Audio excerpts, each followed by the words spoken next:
All right, so our last section, 4.9, is we're going to come full circle, which is every time we learn how to do something in math, after we learn how to do it, the thing we end up having to do is learn how to undo it, which is where we're going to go now with what we're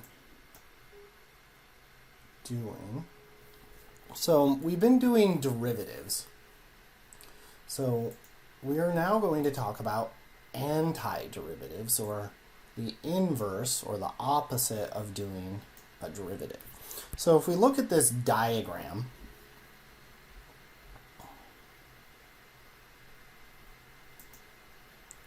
we've got, let's imagine the domain consists of all of these functions that we've been learning to take derivatives of. So x plus 2, x plus 10, cosine, and x. And then we have our derivative operator d dx. And when we take the derivative of something, it takes it from the domain to the range. So our derivative is a linear operator that maps functions to some other function. So what is the derivative of x plus 2? Well, the derivative of x plus 2 is going to be 1. And if I took the derivative of x plus 10, I also get 1. And if I took the derivative of x, I would also get 1. And then finally, the derivative of cosine, as we know, is negative sine x. So we would have something like this. So the first thing we notice is when we take a derivative, the derivative of x plus 2 is the same as the derivative of x plus 10, is the same as the derivative of x. All of those go to the same output 1. So that means the derivative operator is not one-to-one. That is, we have different inputs that get connected to the same output. So if we think back to pre-calculus, functions were one-to-one if each input went to exactly one output. In other words, if the outputs were unique. The reason we liked one-to-one functions is they were exactly the class of functions that had inverses. Well, it turns out we're going to want to invert this operation, but since it's not one-to-one, we're going to have to be a little bit careful when we do it. All right, so a function f of x is called an antiderivative of f of x on the interval I if f prime of x is equal to f of x for all x in I. All right, so now we want to take a look at example number 1. So we want to know, well, we want to find an antiderivative for x squared. Well, let's think about the derivative. So for polynomials, our derivative rule, d dx of x to the n, is equal to, well, we bring the exponent down in front, so n times x to the n minus 1. So let's write out exactly what that is. So the first thing we do is we multiply by the exponent, and then 2, we subtract 1 from the exponent.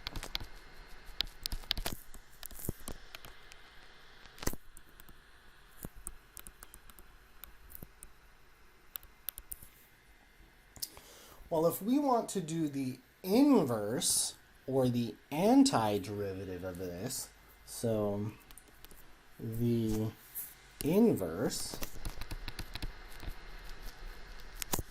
or antiderivative,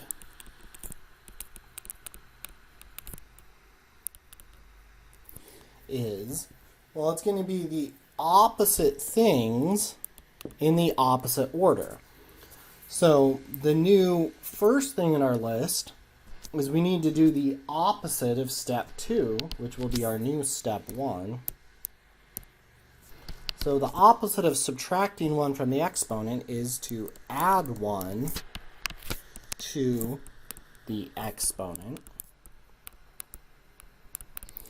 And then our new step 2, which is going to be the inverse of our step 1 up here, is instead of multiplying by the exponent, we're going to need to divide by the exponent.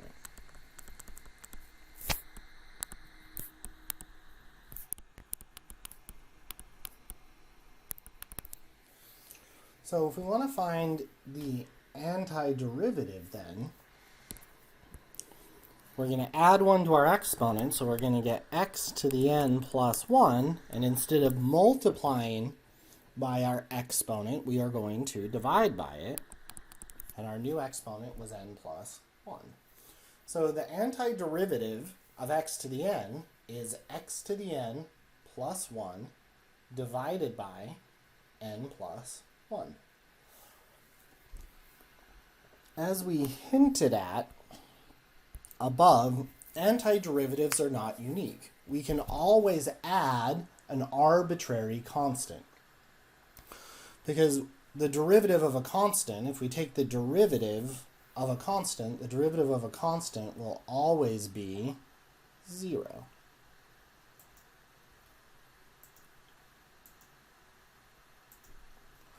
So, if f of x is an antiderivative of f of x on an interval I, then the most general antiderivative is f of x plus c, where c is any real number.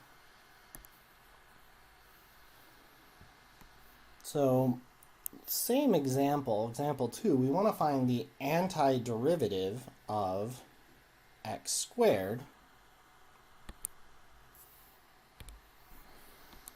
But in general, when we do this,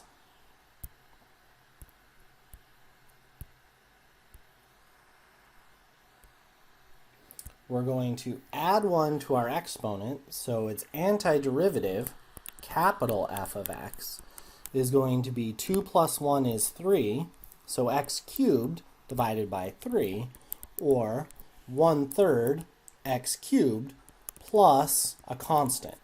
So when we are doing antiderivatives, we must always include the arbitrary constant of integration. So just be forewarned, WebAssign will mark you as incorrect if you do not include the arbitrary constant of integration.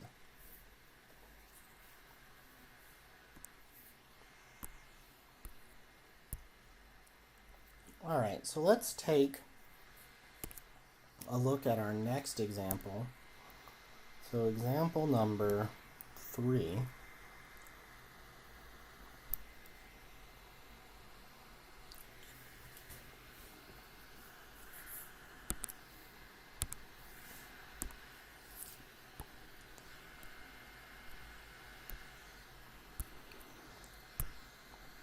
So find the antiderivative of each of these.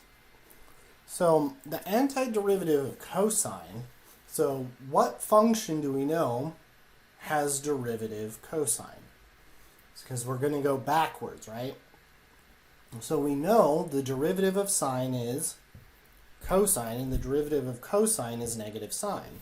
So then the antiderivative of cosine would be, well, what function do I take the derivative of to get cosine? And that is going to be sine. So the antiderivative of cosine is sine x, because the derivative d dx of sine is going to give us cosine. So now similarly, for our next one, we have sine x. So what function has derivative sine x? Well, that's going to be negative cosine x, because the derivative of cosine is negative sine. So if we take the derivative of the negative of cosine x, that's going to be the negative of, and the derivative of cosine is negative sine.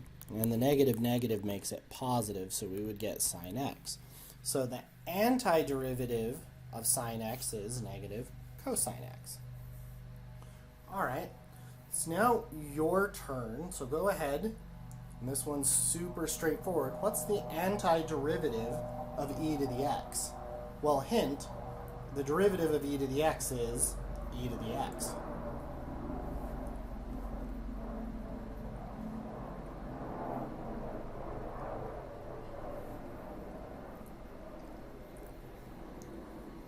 So, since the derivative of e to the x is e to the x, its antiderivative is also e to the x.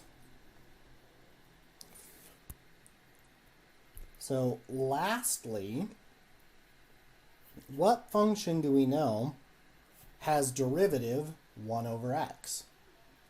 Well, the derivative of the natural logarithm is 1 over x. So then the antiderivative of 1 over x has to be the natural logarithm of x. And so I'm like, yay, I'm super happy, and I go type all of this stuff into WebAssign and it marks me wrong. So why are each of these incorrect? Because I forgot something that's very important. Every antiderivative always, always, always, always has to have a plus c. So don't forget the plus c's. It's super easy to do, and it will get them marked wrong 100% of the time. So just be very, very careful with that when we're doing these things. All right. Let's take a look at our next example. We've got a few more.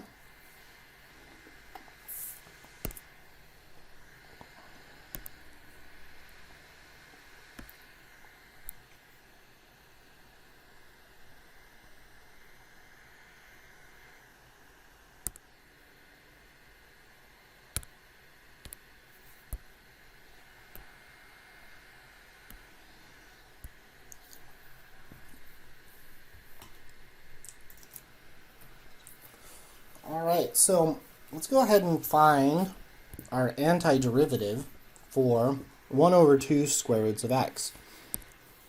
So we'll recognize that the derivative d dx of x to the 1/2 would be 1/2 x to the negative 1/2, which is 1 over 2 square roots of x. So that one is going to have antiderivative f of x is equal to the square root of x plus c. Our next one we would recognize that is the derivative of inverse tangent. So that's going to be the inverse tangent of x plus a constant. And then lastly, since we can break up derivatives over sums and differences, when finding antiderivatives, we can do the same thing. So the antiderivative of cosine is negative sine. The antiderivative of 1 over x is ln x. And as we just saw, the antiderivative of 1 over x squared plus 1 is the inverse tangent of x. And then each of those would get an arbitrary constant of integration, but we can then just combine all of those together and just write 1 plus c for all of the problems. All right, so let's take a look at our next example.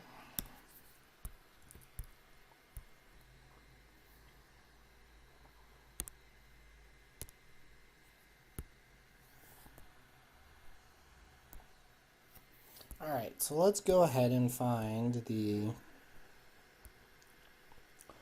antiderivative of this. So at first glance, the 4 cosine's not going to be too difficult, but when we look at this piece over here, this looks a little bit complicated. So we need to use algebra to simplify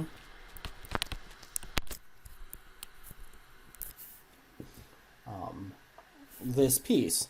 So if we do termwise division, we would have 2x to the 5th over x plus the square root of x over x. So 2x to the 5th over x is going to be 2x to the 4th. And the square root of x is the same as x to the 1/2. So 1/2 take away 1 gives us x to the negative 1/2.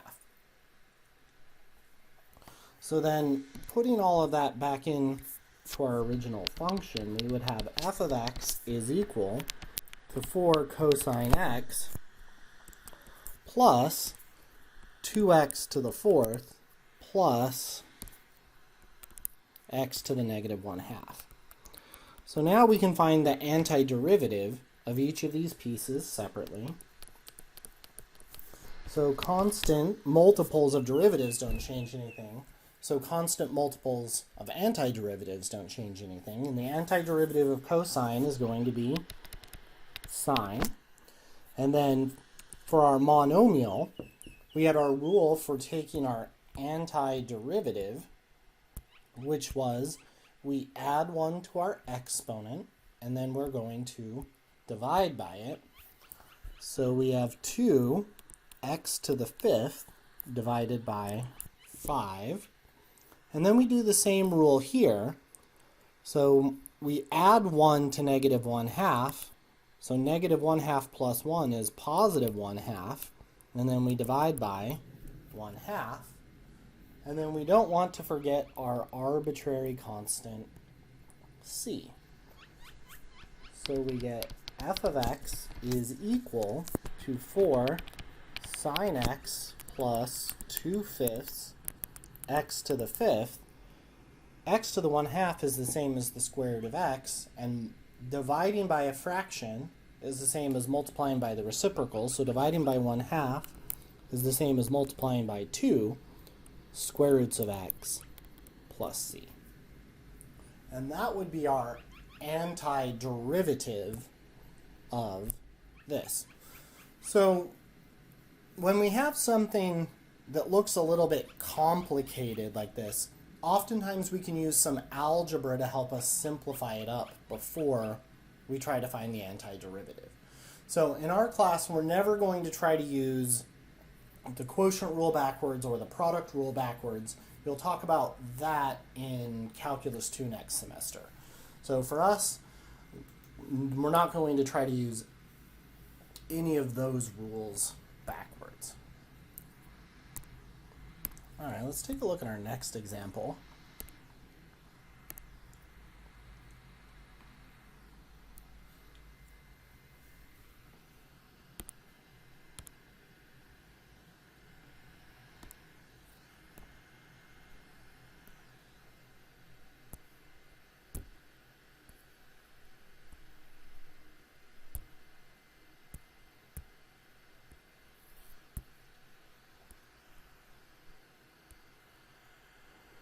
So we want to find f of x if f prime of x is equal to this, and f of 0 should be equal to the number 10. So we're being asked to find the antiderivative of f prime, so we want the original function f back, and we are given this extra piece of information that we'll use at the end. So we want to find f of x. So the antiderivative of e to the x is e to the x. The antiderivative of 20 over x squared plus 1 is going to be 20 times, and the antiderivative of 1 over x squared plus 1 is our inverse tangent of x, plus our arbitrary constant c. So this gives us our function, which is equal to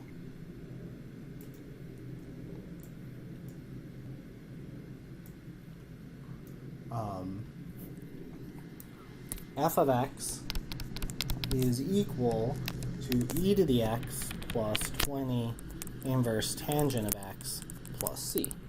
So we want to figure out what the plus c is, and that's where this piece comes in. This is called our initial condition.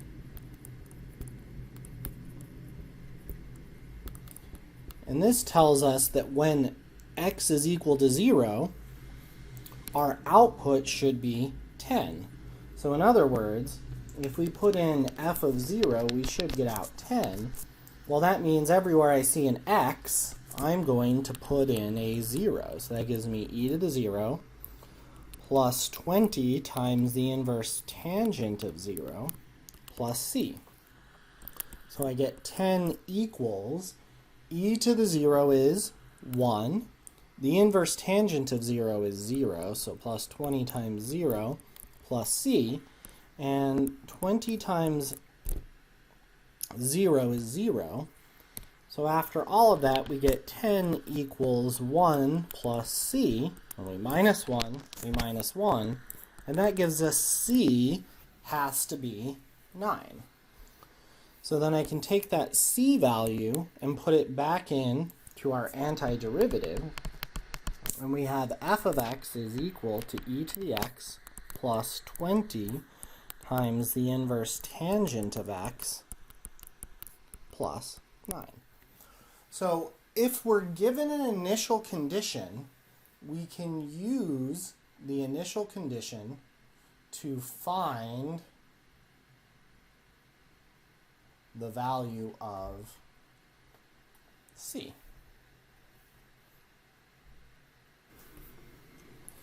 All right, so let's go ahead and do this u-try. So we need to find our antiderivative of each of these. So the antiderivative of sine is negative cosine x. The antiderivative of cosine is sine x. And the antiderivative of 1 is just going to be x plus an arbitrary constant c.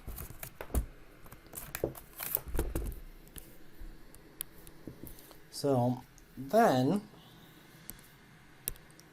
all right, antiderivative, we're told that f of pi is equal to 0, which is the same as 0 equals the negative cosine of 0 plus sine 0 plus, sorry, not cosine 0, we're plugging in pi, cosine pi plus the sine of pi plus c.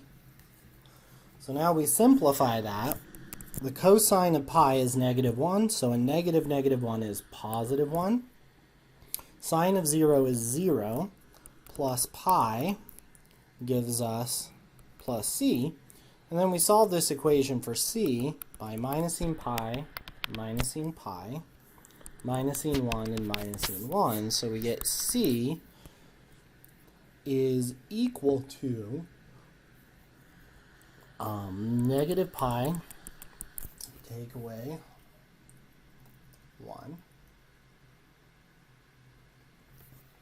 So then we plug that back into our original. So f of x is negative cosine x plus sine x plus x minus pi minus 1. And that would be our antiderivative with that condition. All right, so example number 6 is similar but different, because the first thing we're going to notice is that instead of having one derivative, we have two derivatives, so that's different.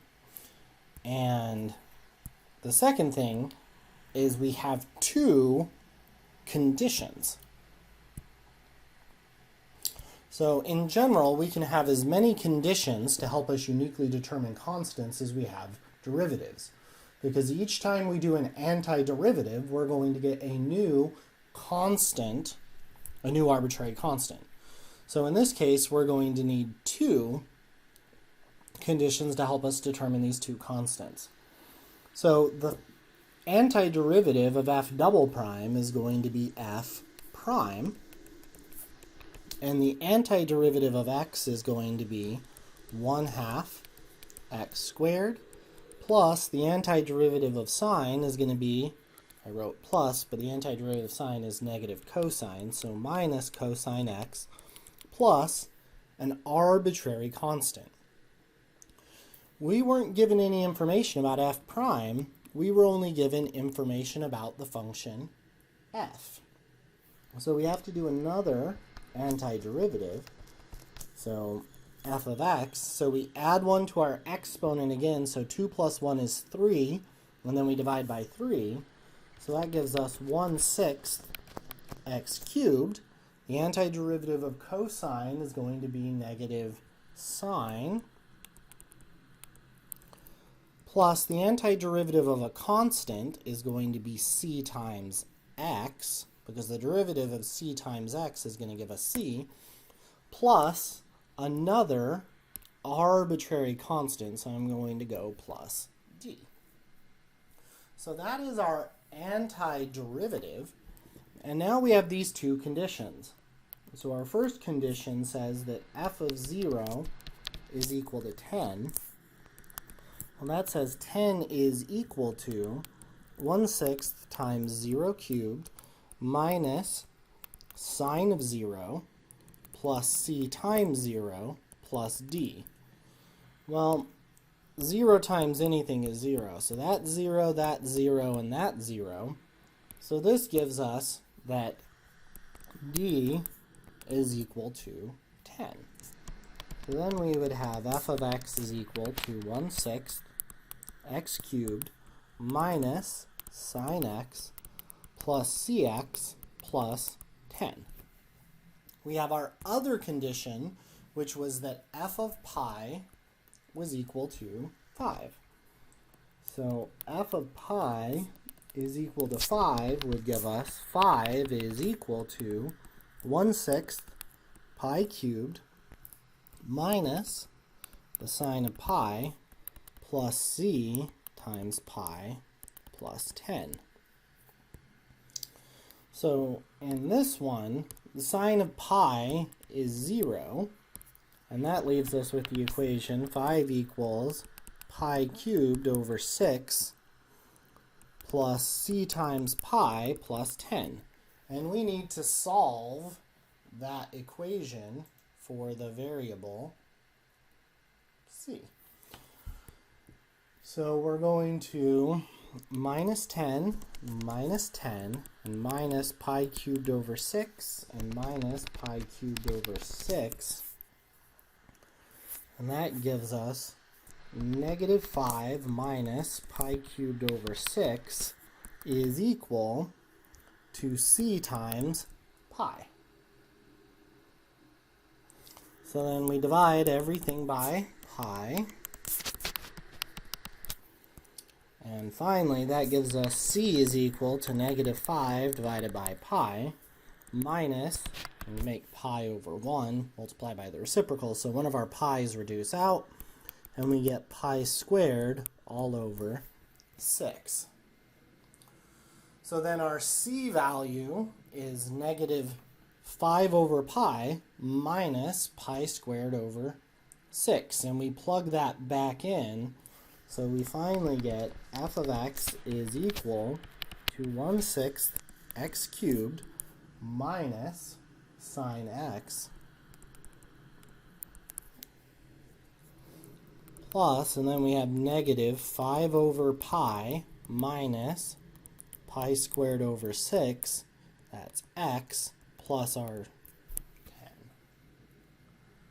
And that would be our final solution. So when we have different initial conditions, we have to do these things just a little bit differently. So let's take a look at try number 2. So if we take our first antiderivative, so the antiderivative of f double prime is going to be f prime. We get f prime of x is equal to 1/2 x squared minus the cosine of x plus an arbitrary constant c. And we're told that f prime of 0 is equal to 0. So f prime of 0 equals 0 gives us the equation 0 equals 1/2 times 0 squared minus the cosine of 0 plus c. Well, 0 times anything is 0, and the cosine of 0 is 1, so we get 0 equals -1 plus c. We add 1, so c is equal to 1. So we get that f prime of x is equal to 1/2 x squared minus the cosine of x plus 1. Now we need to find one more antiderivative, so f of x is going to be 1/6 x cubed. The antiderivative cosine is negative sine, or cosine is sine, and we already had the negative. The antiderivative of 1 is x plus a new arbitrary constant, which I'll call d. And we're told that f of 0 should be equal to 10. So f of 0 should equal 10 gives us that 10 is equal to 1/6 times 0 cubed minus the sine of 0 plus d, and in this case, every single one of these was equal to 0. So that gives us that d has to be the number 10. So finally, we put that back in, and we get f of x is equal to 1/6 x cubed minus the sine of x plus 10. And that's going to be our antiderivative.